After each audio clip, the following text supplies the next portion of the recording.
Сначала скажу, кто я такая и почему вообще я делаю эту презентацию. Смотрите, я живу в Москве, я закончила филологический факультет МГУ, русистику. Но меня всегда тянуло к славянским языкам. Мой основной иностранный язык – это болгарский. На каникулах после 4-го курса я услышала славянский и просто влюбилась в него. Я очень быстро выучила славянский и в аспирантуру пошла на славянскую кафедру заниматься славянским диалектным синтаксисом. В какой-то момент мне стало интересно, что вообще детского славянского переведено на русский язык. Вот взрослое славянское у славянистов на слуху. Есть даже библиографический указатель российской славянистики, а вот детское совершенно никому не известно. Я думала, что получится список из 5-6 книг, но чем больше я копала, тем больше он становился. Сейчас мне нарыто больше сотни изданий, я просто изумлена, что их так много. Это и народные славянские сказки, и авторские сказки, и детские пьесы, и повести, и рассказы, и стихи, и тихие книги. Не знаю, знаете ли вы этот жанр, это silent book, это книжка-картинка без слов. Вот даже такое у нас переводится, ну как переводится с славянского, да, и книжки-развивашки, куда же без них. Большая часть всего этого добра вышла в Союзе. Мы с вами знаем, что в советские времена переводили и издавали прежде всего идейно верных авторов, таких демократичных коммунистов. А художественная ценность книги была уже на втором месте. Значит, что-то очень хорошее, но безидейное могли и не опубликовать у нас. Давайте посмотрим, на чем растут славянцы и что из этого у нас переведено. Так, этот маленький чувачок, его зовут Петр Клепец. Это народная легенда о маленьком пастушке, сыне вдовы, которого обижали взрослые пастухи. Как-то раз они над ним стали издеваться, отправили его за водой к реке, но у реки ему встретилась добрая вила. А вила так называют типа таких фей у югославов, у югославских народов. Она одарила его чудесной силой, и с помощью этой чудесной силы он проучил пастухов, которые его обижали, а потом расчистил землю возле своего дома. И с тех пор он помогает людям, он стал ужасно сильным. Потом он женился, построил дом, а потом в его родные земли вторглись турки, и он их прогнал. С этими турками мы с вами еще на самом деле столкнемся в славянской детской литературе. Откуда они вообще взялись? Они что, были в Словении? Да, они были. Как ни странно, когда были все эти турецкие набеги на Австро-Венгрию, на югославские земли, конечно, все это проходило через Словению. И у словенцев была мощная борьба с этими турками, и память об этом, естественно, постоянно жива. Едем дальше. В общем, кто такой Петр Клепец? Ну, вы видите, да, что это символ славянского народа, который такой, в общем, маленький, такой забитый, но на самом деле очень сильный и способен дать отпор. Историю Петра Клепца постоянно все перерабатывали, обрабатывали литературно и издавали кучу славянских писателей. Иван Цанкер в 17 году, Франце Беук в 56 году. Вот вы видите эту обложечку, да? Это как раз пересказ Франце Беука. Фердо Козак в 71-м, Душан Чатров в 95-м, Ёжев Римс в 2009-м. В общем, все, кому не лень. Переведено ли это у нас? Да. Более того, у нас вышел диафильм про Петра Клепца в 89 году. Но с подзаголовком «Славянская народная сказка». Давайте посмотрим, как он выглядит. Посмотрите, в общем-то, они похожи на славянцев, да,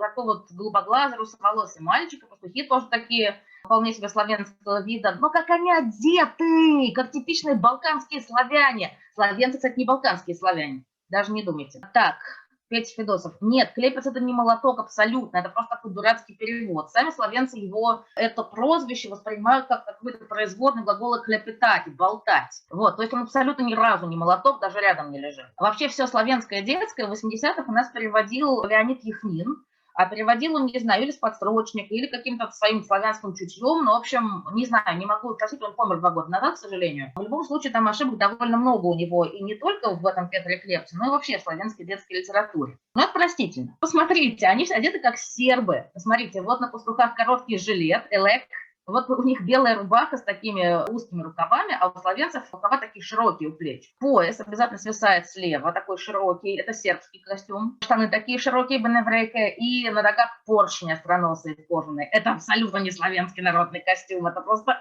ну как так можно? Вот, в диафильме история Петра обрывается на его триумфальном возвращении к маме, после того, как он победил пастухов. Вот видите, такая замечательная мама, абсолютно дивная, как рисовали в 80-х годах. Очень-очень такой популярный у маленьких славянцев персонаж – это пастушок. Это народная сказка. Пастушок, пастырчик. Вообще, вы можете заметить, что славянцам очень милы такие искренние, беззащитные дети, как герои сказок. Вот этот пастушок, он увидел, что спят 3 юные вилы, феи, и он принес веток и укрыл их от палящего солнца, проявил заботу. Они на самом деле не спали, они его испытывали, проявят он заботу или нет.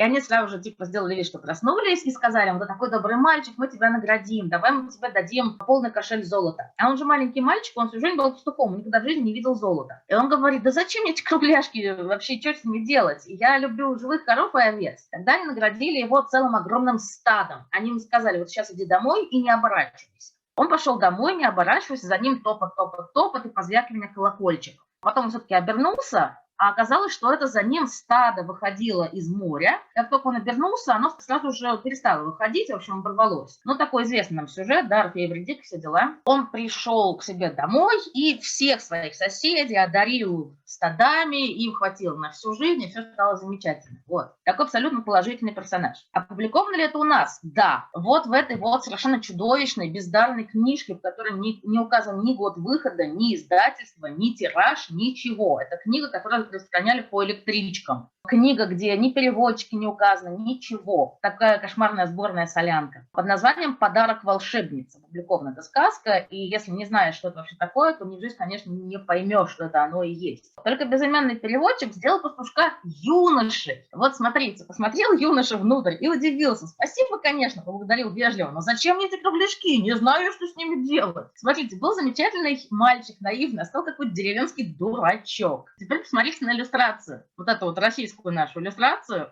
Боже, это же сплошной какой-то юношеский эротизм. Посмотрите на этих вилл, на их лукавые лица, как они смотрят на него искоса. Ой, это просто все полное непопадание в канон. Да, Петя, немецкоподобная одежда, естественно, потому что Словения, она впитала в себя огромное количество немецкой культуры. Они 1000 лет живут под немцами. Вот. Этот товарищ, его зовут Мартин Карпан. Жанр называется «Народная повесть». Естественно, никакая не народная, она авторская. Написана в 1858 году. И вы, наверное, знаете, что как раз в то время был такой подъем национального самосознания у кучи славянских народов. И вот славянцы как раз в то время начали осознавать, что они на самом деле славянцы, отдельный народ. И многие писатели, они так преисполнялись народного духа и писали типа как народные произведения, на самом деле свои, конечно, но хотели, чтобы читатели поняли, что это все очень-очень связано с народной культурой. Вот, а вещь совершенно авторская. Значит, кто ее написал? Фран Левстик.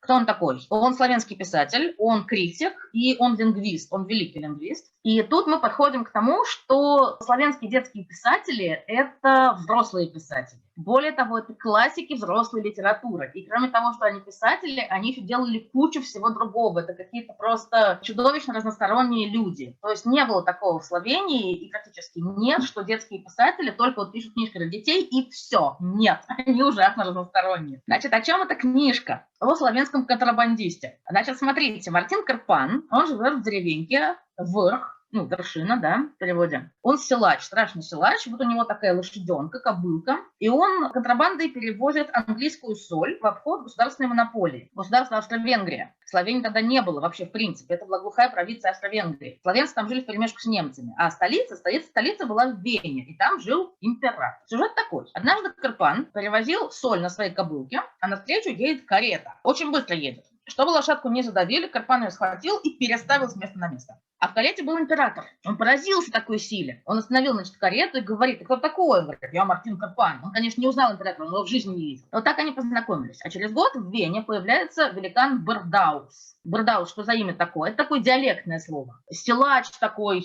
ужасный, очень мощный и неотесанный. Вот, Бердаус. Крану Левстику так понравилось это слово, что он даже подписывался Бердаус некоторое время. Вот, значит, Бердаус, он раскидывает абсолютно всех защитников Вены и всех побеждает, там всех убивает, даже убил сына императора. Короче, огромное такое народное горе. Ну, вы, конечно, понимаете, что Бердаус – это такой аллегорический турок. И на большинстве иллюстраций, а Карпана часто иллюстрируют, он изображается как турок. И император посылает за Карпаном. Карпан приходит в Вену, он меряет доспехи, оружие, все хлипко, все мало. Он что делает? Он срубает любимую липу императрицы и делает из нее дубину. Императрица в страшной обиде. Он присмотрел всех коней в конюшне, все хлипкие.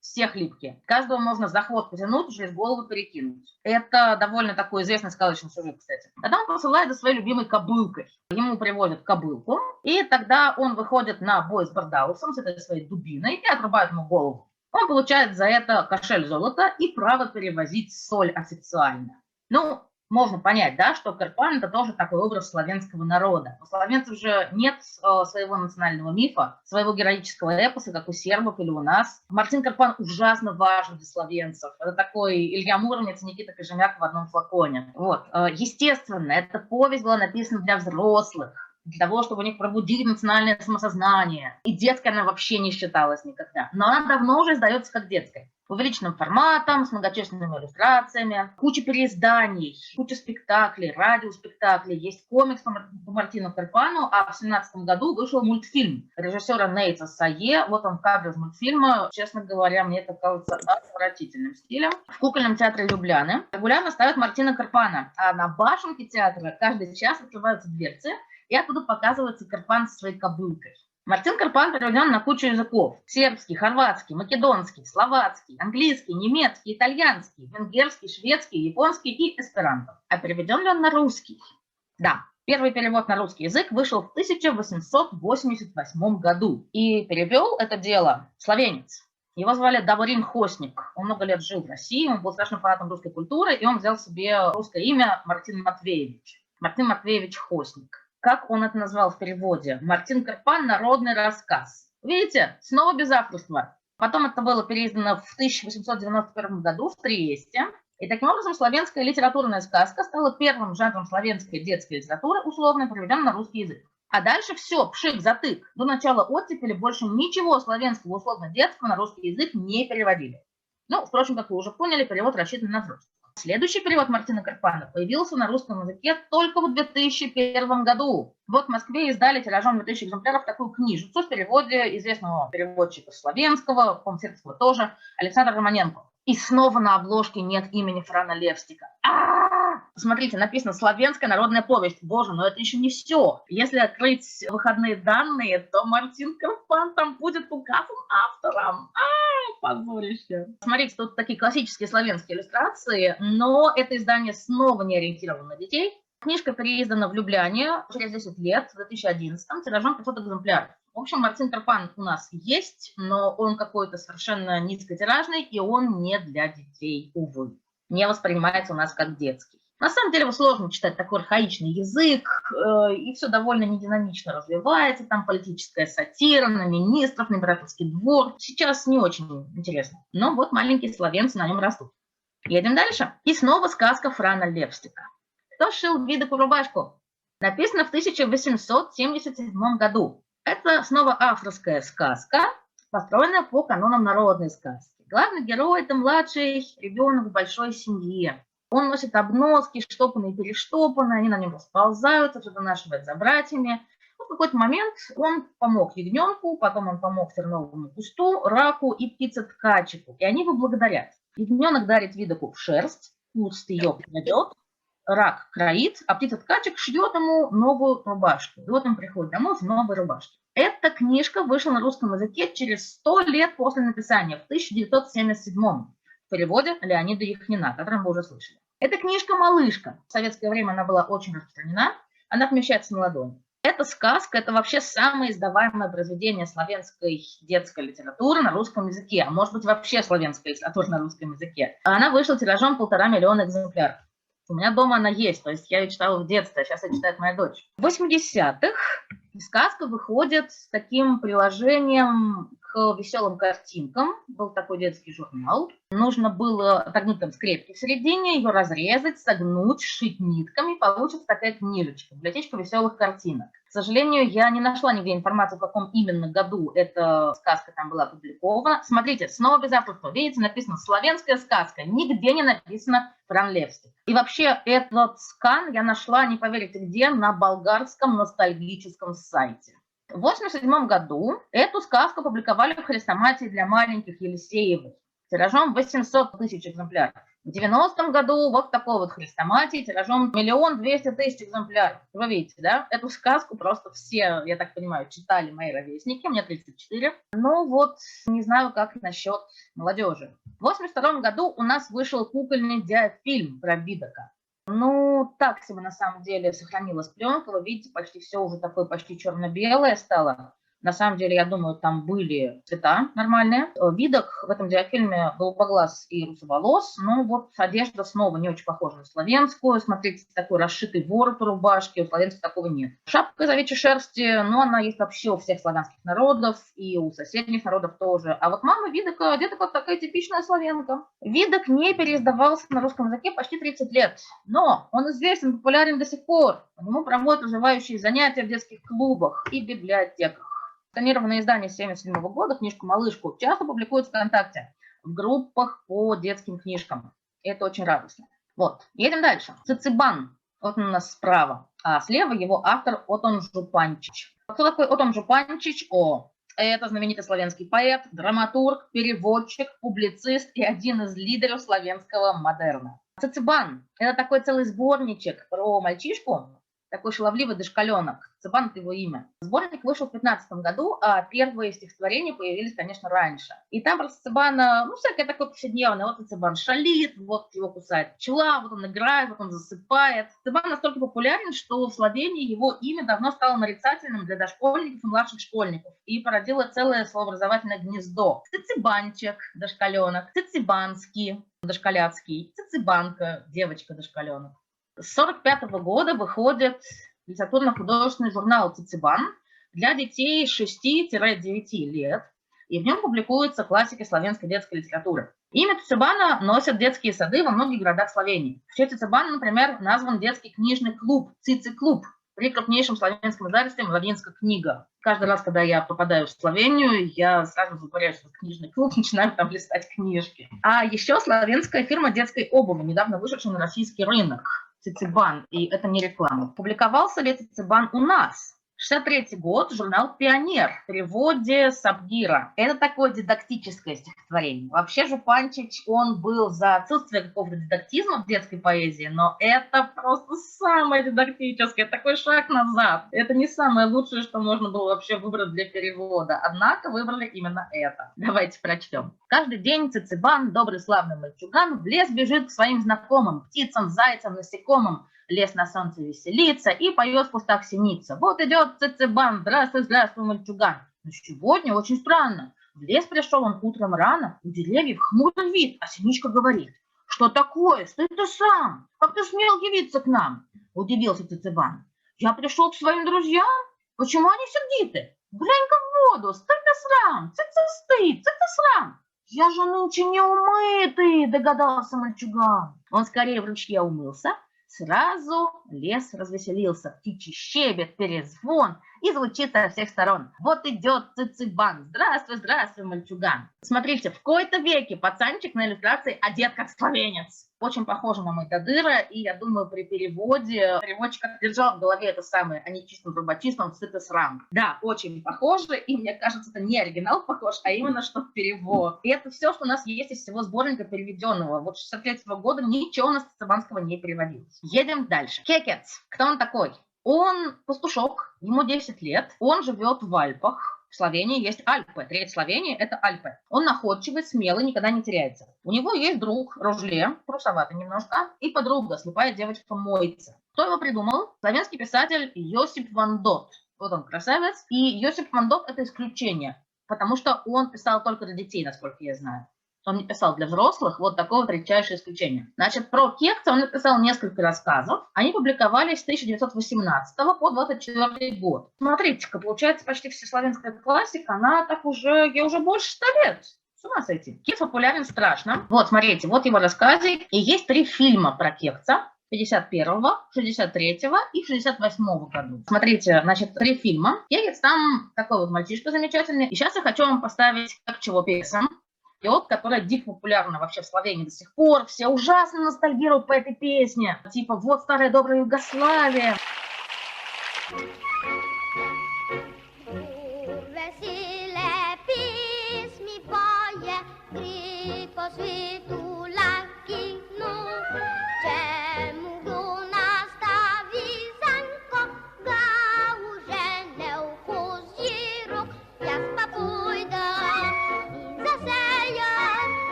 Звездочка Соня – это звездочка, и она просыпает постоянно. Она снова проспала и не явилась на вечернюю поверку. Из-за того, что звезды опаздывают за женщиной, на Земле происходят очень странные вещи. И вот месяц рассердился и в наказание отправил ее на Землю. А у нее золотые волосы, так что на Земле на ней начинается... Ей приходится надеть лучок, чтобы золотые волосы были не видны. Она встречает разбойника Цефирина, а у него камень вместо сердца. Она помогает ему написать письмо маме, его маме. И его сердце снова становится человеческим и начинает скучать. Звездочка Соня отправляется обратно на небо. По ней есть спектакль, естественно, и он с 1955 года входит в репертуар кукольного театра Любляны и уже стал классикой. Звездочку Соню ставили во всех кукольных театрах Югославии, в Польше, в Чехии, в Германии, Швейцарии, Чили и Канаде. Переведена ли она на русский? Да, но с сербского. Она опубликована в сборнике «Театр кукол зарубежных стран». Книга вышла в 1952 году, а у нас ее перевели в 1959. И это единственная сказка славянского автора в сборнике. Впрочем, там вообще ни разу не написано, что она славянская. Вот в перевода «Необычная судьба». Обычно же как? Публикуется сначала в журнале что-то, а потом уже в книге. А здесь наоборот. Сначала ее публиковали в сборнике, а через 10 лет она вышла в журнале «Пионер» в рубрике «Фонарик», где помещали пьесы для постановки в школьных театрах. Но я не нашла никакой информации о постановках в Союзе. Однако героиня сказки попала в Россию. Значит, в 1957 году Сергей Образцов, вы про него, наверное, слышали, есть кукольный театр Образцова, он побывал в Любляне. И там, естественно, отправился в кукольный театр. И там мастер кукол Мара Краль изготовила для него авторскую копию куклы звездочки Сони. Он привез ее с собой в Союз. В 1972 году кукольный театр Любляны сгорел. И оригинал звездочки Сони тоже сгорел. А копия сохранилась, потому что она хранится в музее театра Образцова. Заведующий этим музеем в городе Салтыков, он приезжал в Любляну в октябре 2015 года, когда спектакль «Лестница Заспанка» отмечал 60-летие.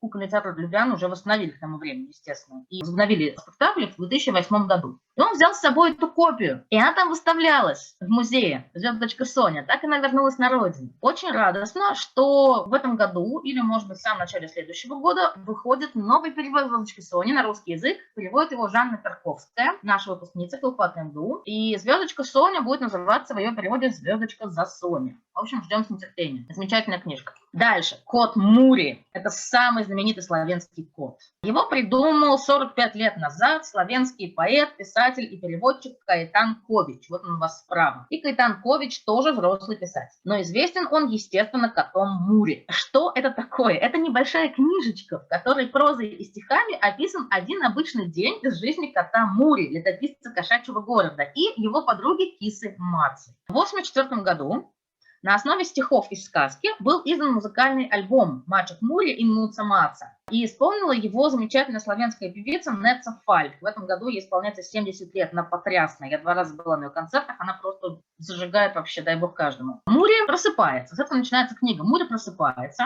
И этому посвящена целая песня, заглавная песня альбома. Я предлагаю ее послушать и почитать текст. Cosa poje zvonček buri, prebudi se maček Muri. Staco si oči pomane, vzdigne rep in hitro vstane,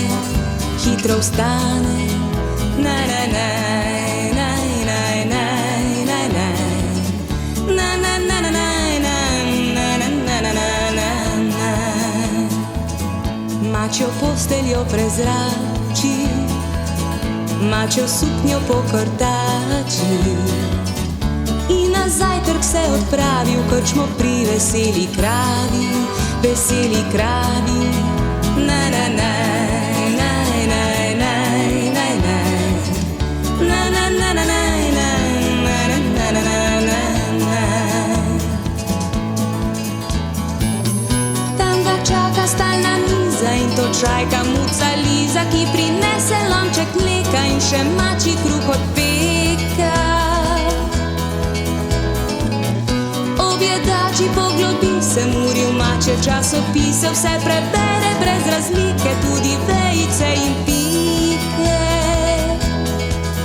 Na na na na na na na na na na na na na na na na na.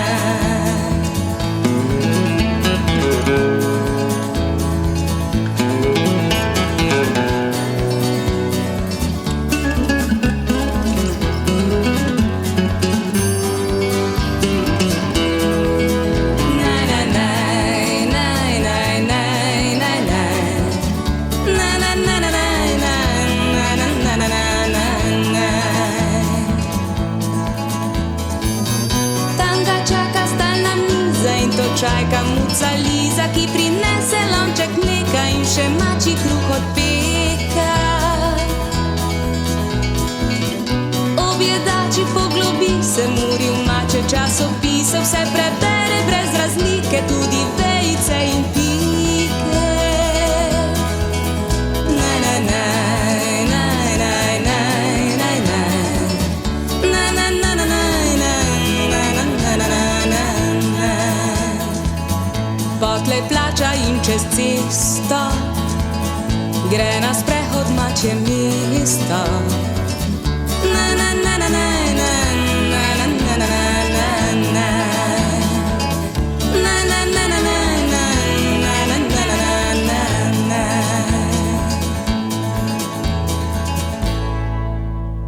Так, кто что понял в песне? Ну, соответственно, он, да, что-то пишет в кошачьем, как вы сказали, журнале, видимо. Я знаю, что часопис по-украински журнал вроде как. Да, только смотрите, значит, давайте просто переведу тихонечку. По запою звончик Мури, пробудися мачек Мури. Значит, звенит будильник и просыпается кот Мури. Став все очи поманы, уздигна репом, хитро встане. Протирает лапкой глаза, значит, хвост вытягивает и быстренько встает. Мачо постелю презрачи, мачо сухнем по картачи. Постель заправляет, чистит свой фартучок и за завтрак се отправи у кырчму при веселе праве. И отправляется завтракать в едальню у веселой коровы. Там гачака стальна миза, и то чайка муца Лиза, ки принесе лончик млека, инша мачи круг от пека. Там его ждет постоянный столик. И официантка киса Лиза, которая приносит кувшин молока и кошачий хлеб прямо из пекарни. То есть все в этой книжке названо кошачьим. Кошачье то, кошачье все. Кошачий хлеб тоже, естественно. Объедачи поглубися Мури в мачьи часописы. Пока Мури ест, он углубляется в кошачьи журналы. Да. Нет, прошу прощения, часопис это газета. Журнал это ревью. Я постоянно путаю. Кошачья газета он углубляется. Усе прибере без разлики, туди вейце ин пике. Все читает вообще досконально, в том числе запятые и точки. После плача ин чест цесто, где нас приехал маче место. Потом он, собственно, расплачивается и переходит дорогу и идет совершать променад в кошачий город. Дальше он гуляет. Он проходит мимо ратуши, мимо школы, мимо магазинов, витрины разглядывает. И потом он звонит своей подруге Маце. Маца за Соня. По славянским меркам она за Соня. Ей уже с утра, впрочем, начинают названивать все коты города, потому что она ужасно популярна среди котов. Они все звонят, и вот, наконец, в 10 с минутами звонит кот Мури и зовет ее обедать, и она принимает приглашение. Давайте послушаем песню, может быть, не всю, но хотя бы.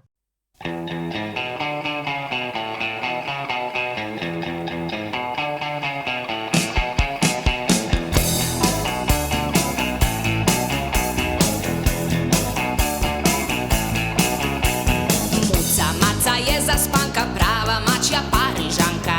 Maca je zaspanka, prava mačja Parižanka. Spala bi, če bi se dalo, do večerje in še malo. Maca je zaspanka, prava mačja Parižanka. Svoji mali mačji hiši nič ne vidi, nič ne sliši.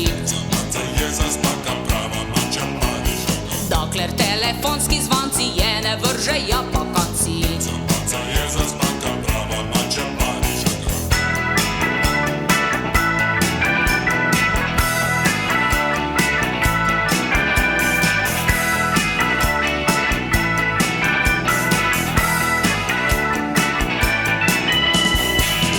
Kličejo veliki in učeni maček Piki. Maca je zaspanka, prava mačja Parižanka. Vprašajo, kako je s tabo, Maca reče hvala, slabo. Maca je zaspanka, prava mačja Parižanka. Komaj odloži slušalko, oglasi se muc mijalko. Maca je zaspanka, prava mačja Parižanka. Govori in sploh ne neha, Maca zraven glasno zeha. Maca je zaspanka, prava mačja Parižanka.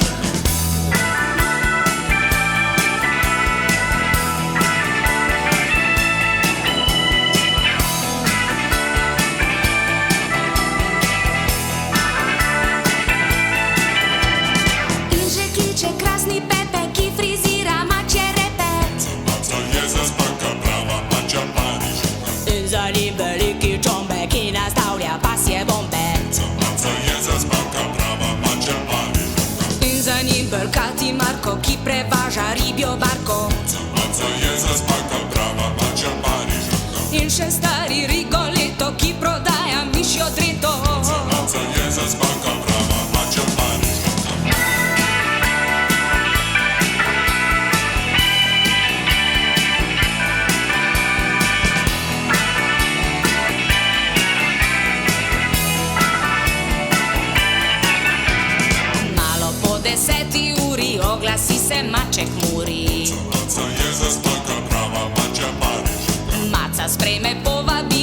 močlavo na kosilo.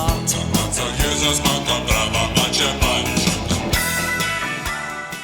Ну вот, как вы видите, ей звонят всевозможные коты, а она страшно хочет спать. Ее спрашивают, ну как ты? Она говорит, спасибо, плохо. И зевает, пока ей все звонят. В общем, они все ужасно ей наскучили, ей интересен только кот Мури. Такая ли она Соня по нашим меркам? Кот Мури звонит ей в 10 с минутами, а до этого ей звонят куча котов. Это получается, что у нее будет где-то часов в 9. Извините, но я бы ее Соней не назвала. Я просыпаюсь позже. Значит, Маца садится в автобус и едет в центр города. Тут раздается громкий бум. Это на крыше автобуса приземлился кот Феликс. Его сразу же принимает полиция, все замечательно, порядок в городе восстанавливается. А Маца обедает с Мури, и там очень вкусно перечисляется все, что они едят.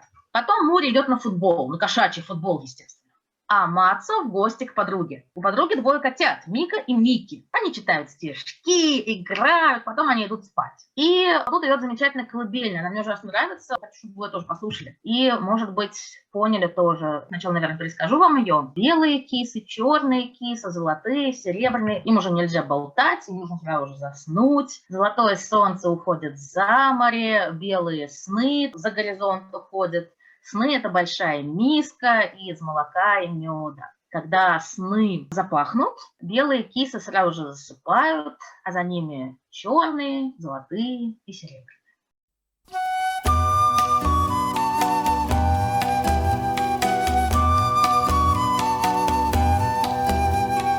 Muce bile, muce črne, muce zlate in srebrne, več ne smejo klepetati, morajo takoj zaspati.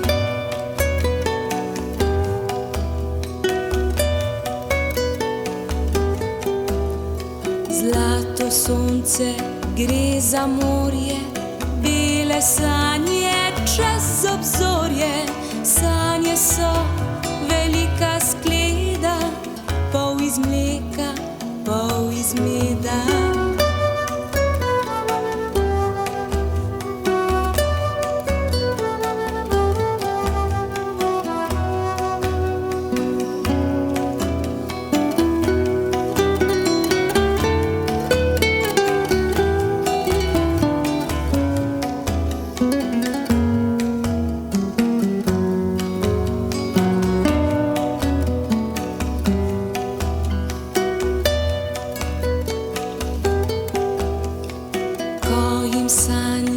Zadišijo, bele muce brž zaspijo in za njimi tudi črne in še zlate in srebrne.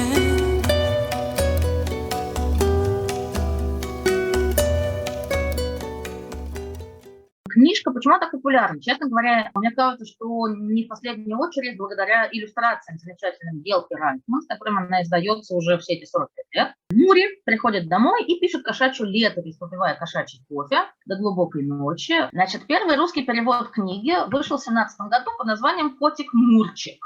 И это перевод кривой косой. Его выполнил детский писатель Сергей Еремеев, видимо, с немецкого или с подстрочника. Это такой ритмизированный пересказ в духе раёшного стиха. В оригинале там же, кроме песен, есть еще и проза написана совершенно обычно. А вот Еремеев перевел вот так вот. Давайте посмотрим. В этом деле он мастак. Если скажет, скажет так. Пусть ни за что не пропустит никто в парке кошачьем большое лото. Кто победит, не уйдет налегке, раз он кота получает в мешке. Зачем?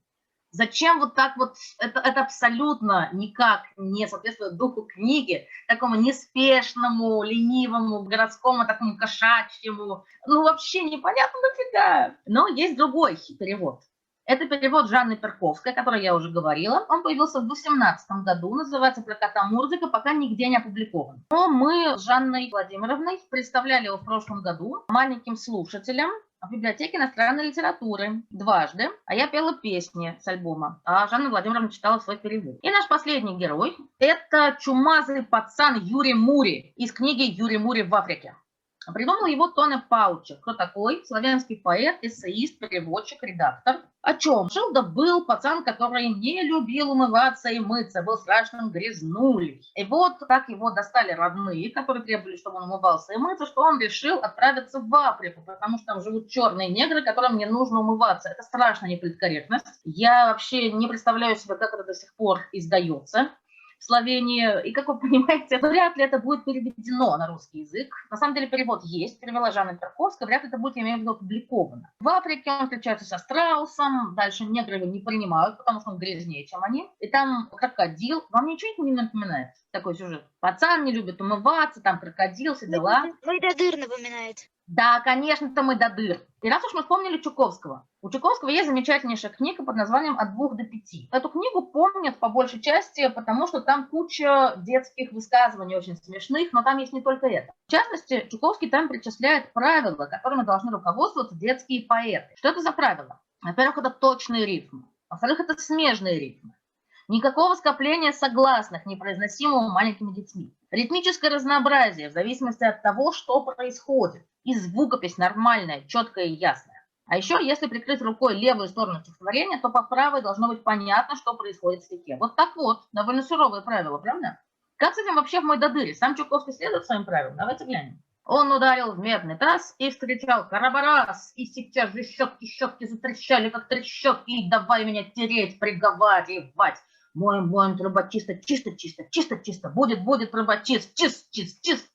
Помните? Как по-вашему, соответствует? Мне кажется, частично соответствует, частично нет. Это зависит от того, что мы понимаем под правой частью. Если только одно слово, то в какой-то степени. А если, скажем, последние два слова, то достаточно хорошо. Ну, допустим. Но я не только про это. А вот глаголы ты упомянул, Петя, правильно. Должно быть много-много глаголов. Глаголов таки много. А вот прилагательные, кажется, Чуковский наоборот не очень жалует. Да, ни прилагательных, ни наречий быть не должно, потому что они не динамичные. В детской прозе должно быть много действия. Их практически нет, это правда, я их... Да, смотрите, он следует своим правилам, молодчина. И ничего нет такого непроизносимого, правда? И звукопись есть. Щетки затрещали, как трещотки. По-моему, молодец, он все классно написал. Вот, а насколько хорошо этим правилам следует Юрий Мури, которого, в общем-то, можно соотнести с Мойдодыром по тематике и по популярности. Давайте глянем. Я вам сейчас прочту, а вы послушайте и посмотрите. «Поемислил больє іти, бо на другу стран земле. Там заморці неуміті, брез воде, бресач живе. Ходив є полдруго уро, далеч є та Африка. Потле є заїздив куро, він приїхав до моря.